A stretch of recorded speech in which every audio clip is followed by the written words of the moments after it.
SL Bhyrappa ಅವರ ಅಂತಿಮ ದರ್ಶನಕ್ಕೆ ಆಗಮಿಸಿದ ಗಣ್ಯರು.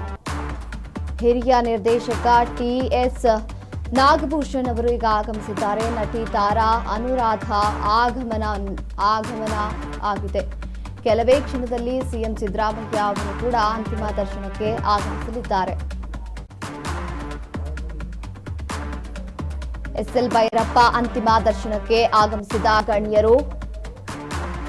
ಹಿರಿಯ ನಿರ್ದೇಶಕ ನಾಗಾಭರಣ ಅವರು ಈಗ ಆಗಮಿಸಿದ್ದಾರೆ. ನಟಿ ತಾರಾ ಅನುರಾಧ ಕೂಡ ಈಗ ಅವರ ಅಂತಿಮ ದರ್ಶನಕ್ಕೆ ಆಗಮಿಸಿರುವಂತದ್ದು. ಕೆಲವೇ ಕ್ಷಣದಲ್ಲಿ ಸಿಎಂ ಸಿದ್ದರಾಮಯ್ಯ ಅವರು ಅವರ ಅಂತಿಮ ದರ್ಶನಕ್ಕೆ ಆಗಮಿಸಲಿದ್ದಾರೆ. ಎಸ್ಎಲ್ ಭೈರಪ್ಪ ಅವರ ಅಂತಿಮ ದರ್ಶನಕ್ಕೆ ಕೆಲವು ಗಣ್ಯರ ಆಗಮನ ಆಗಿರುವಂತದ್ದು. ಹಿರಿಯ ನಿರ್ದೇಶಕ ಟಿಎಸ್ ನಾಗಾಭರಣ ಅವರು ಈಗ ಆಗಮಿಸಿರುವಂತದ್ದು. ನಟಿ ತಾರಾ ಅನುರಾಧ ಕೂಡ ಅವರ ಅಂತಿಮ ದರ್ಶನಕ್ಕೆ ಆಗಮಿಸಿದ್ದಾರೆ. ಕೆಲವೇ ಕ್ಷಣದಲ್ಲಿ ಸಿಎಂ ಸಿದ್ದರಾಮಯ್ಯ ಅವರು ಕೂಡ ಅಂತಿಮ ದರ್ಶನಕ್ಕೆ ಆಗಮಿಸಲಿರುವಂತದ್ದು. ಎಸ್ಎಲ್ ಭೈರಪ್ಪ ಅವರ ಅಂತಿಮ ದರ್ಶನಕ್ಕೆ ಈಗ ಕೆಲವು ಗಣ್ಯ ವ್ಯಕ್ತಿಗಳು ಆಗಮಿಸಿರುವಂತದ್ದು.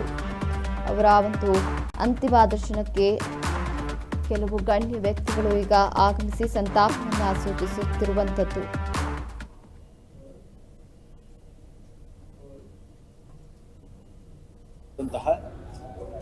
ಅಕ್ಷರ ಕನ್ನಡ ಸಾರಸ್ವತ ಲೋಕದ ಅನಭಿಷಿಕ್ತ ದೊರೆ. ಕೇವಲ ಕಾದಂಬರಿಯ ಸಾಮ್ರಾಟ ಅಂದರೆ ತಪ್ಪಾಗುತ್ತೆ.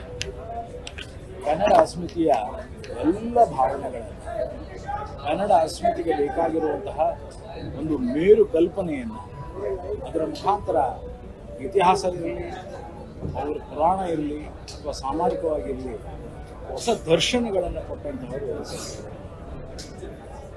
ನಮ್ಮಂತಹ ಸಾಕಷ್ಟು ಜನರಿಗೆ ಸ್ಫೂರ್ತಿದಾರ. 1955ರಿಂದ ಪ್ರಾರಂಭವಾದಂತಹ ಅವರ ಕಾದಂಬರಿ ಯಾನ ಉತ್ತರಾಖಂಡದವರೆಗೆ ಬಂದ ಪ್ರತಿಯೊಂದನ್ನು ಕೂಡ ನಾವು ಮತ್ತೆ ಮತ್ತೆ ಓದಬಹುದು ಅನ್ನುವಂತಹ ಒಂದು ದೀರ್ಘವಾದಂತಹ ಅದ್ಭುತವಾದಂತಹ ಅಕ್ಷರ ಸ್ಪರ್ಶ. ಇಂತಹ ಒಬ್ಬ ತಪಸ್ವಿಯನ್ನು, ಅವರ ತಪಸ್ಸಿನ ಫಲವನ್ನು ಉಳಿಸುವಂತಹ ಅದ್ಭುತವಾದ ಕೆಲಸವನ್ನು ನಾವು ಇವತ್ತು ಪಡ್ಕೊಂಡಿದ್ದೇವೆ. ಅಕ್ಷರ ಲೋಕ ಸದಾಕಾಲ ಕನ್ನಡದ ಈ ಸಾರಸ್ವತ ಸಂತನನ್ನು ನೆನೆಸ್ತಾನೆ ಇರ್ತಾರೆ. ಮರೆಯೋದಕ್ಕೆ ಸಾಧ್ಯವೇ? ಮರೆಯೋದಾಗಬೇಕು.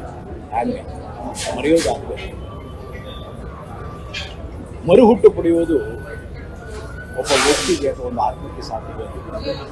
ಆದರೆ ಅವರ ಪ್ರತಿಯೊಂದು ಕಾದಂಬರಿಯನ್ನು ನಾವು ಮತ್ತೆ ಮತ್ತೆ ಅವರನ್ನು ಮರುಹುಟ್ಟು ಪಡಿತಾನೇ ಇರ್ತೇವೆ. ಮತ್ತೆ ಮತ್ತೆ ಅವರ ದರ್ಶನಗಳ ಜೊತೆಯಲ್ಲಿ ನಾವು ಬೆಳಿತಾನೇ ಇರ್ತೇವೆ. ಕನ್ನಡದ ಪ್ರತಿಯೊಂದು ವ್ಯಕ್ತಿಯು ಕನ್ನಡಿಗನಾಗಬೇಕಾದ್ರೆ ಇವರ ಇಡೀ ಸಾರಸ್ವತ ಲೋಕದ ಆ ಇಡೀ ಕೊಡುಗೆಯನ್ನು ನಾವು ಮತ್ತೆ ಮತ್ತೆ ಓದುವ ಹಾಗೆ. ಅದಕ್ಕಾಗಿ ಅವರದೇ ಆದಂತಹ ಭಂಡಾರವೊಂದನ್ನು ಸೃಷ್ಟಿ ಮಾಡ್ತಾರೆ. ಅದರ ಮುಖಾಂತರ ಎಸ್ಎಲ್ ಭೈರಪ್ಪನವರ ಈ ಅಕ್ಷರ ಭಂಡಾರದಲ್ಲಿ ಕನ್ನಡಿಗರ ಪ್ರತಿಯೊಬ್ಬರ ಪ್ರವೇಶ ಆಗುವ ಹಾಗೆ ಮಾಡ್ತಾರೆ. ಹಾಗಾದಾಗ ಮಾತ್ರ ಆ ಸಾರ್ಥಕತೆ ಅವರಿಗೆ ಸಲ್ಲಿಸುವ ಗೌರವ ಮತ್ತು ಪ್ರೀತಿ, ವಿಶ್ವಾಸ ಇವೆಲ್ಲಕ್ಕೂ ಒಂದು ಬೆಲೆ ಇರ್ತದೆ. ಹಾಗಾಗಲಿ ಅಂತ ಆಶಿಸ್ತೇನೆ. ಎಲ್ಲಕ್ಕಿಂತ ಹೆಚ್ಚಾಗಿ ನನ್ನ ಮಾನಸ ಗುರುವಿಗೆ ಶಿರಸಾಷ್ಟಾಂಗ ನಮನಗಳನ್ನು ಹೇಳ್ತೇನೆ. ಸದಾಕಾಲ ನಮ್ಮ ಹೃದಯದಲ್ಲಿ ಸ್ಫೂರ್ತಿ ನೆಲೆಯಾಗಿರುವ ನೀವು ನಮ್ಮನ್ನು ಬಿಟ್ಟು ಹೋಗಿಲ್ಲ, ನಮ್ಮೊಡನೆ ಇದ್ದೀರಿ. ನಮ್ಮ ಎಲ್ಲ ಕನ್ನಡಿಗರ ಒಡಲಲ್ಲಿದ್ದೀರಿ, ಮನದಲ್ಲಿದ್ದೀರಿ. ಸದಾಕಾಲ ಚಿರಂಜೀವಿಯಾಗಿದ್ದೀರಿ.